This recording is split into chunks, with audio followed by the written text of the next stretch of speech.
Think about it. Have you ever heard anyone in our country say, please take away my Medicare, please cut my Social Security, and please get rid of these first responders in my neighborhood? You've probably never heard anyone say that.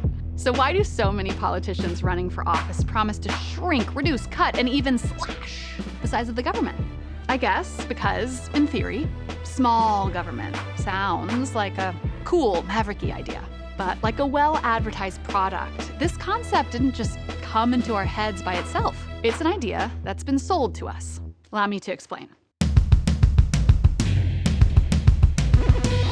The modern small government movement began in the 1980s when Ronald Reagan was president. And ever since, small government has been like a sacred mantra for most Republican politicians, and my grandpa. But what does small government really mean? One thing it does not mean is small in terms of spending. Beginning with Reagan, and every time the United States has had a small government Republican president, our deficit has actually increased. And every time we've had a Democrat as president, our deficit went down. Small government doesn't even necessarily mean small in terms of taxes. It's true that Reagan lowered taxes when he came into office, but beginning with Reagan, do you know who was president when Americans' average household tax rates were at the very lowest? Barack Obama. Surprising? Yeah. What about welfare? Small government politicians love to complain about welfare. Well, the truth is, until the Trump administration began sending monthly relief checks to Americans at the beginning of the COVID pandemic, cash payments to able-bodied, non-working Americans accounted for less than 0.01% of all government spending. Less than 0.01%. In fact, the two largest programs our government categorizes as welfare are Social Security and Medicare.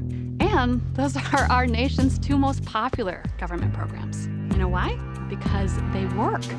You know what else works? Public education. Technological innovations like the internet. Bank deposits secured up to $250,000.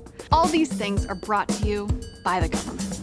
For better or worse, without help from the government, the engine of the economy wouldn't be able to run at all. That's what happened in 2021 as the pandemic continued, and President Biden championed the American Rescue Plan to help. What did small government politicians call this effort when it was a Democrat in the White House and not a Republican running for re-election? A giant handout, a partisan wish list, Washington at its worst. But guess what?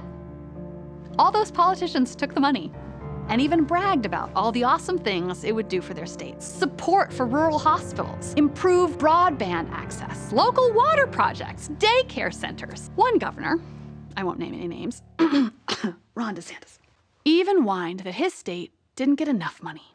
Well, for the record, his state got $17.62 billion. Anyway, my point is not that it was bad for these politicians to take the money they needed. It's actually a good thing we have a strong federal government that can help keep our country stable in times of crisis. And I believe most Americans want that for our country too. So let's be real.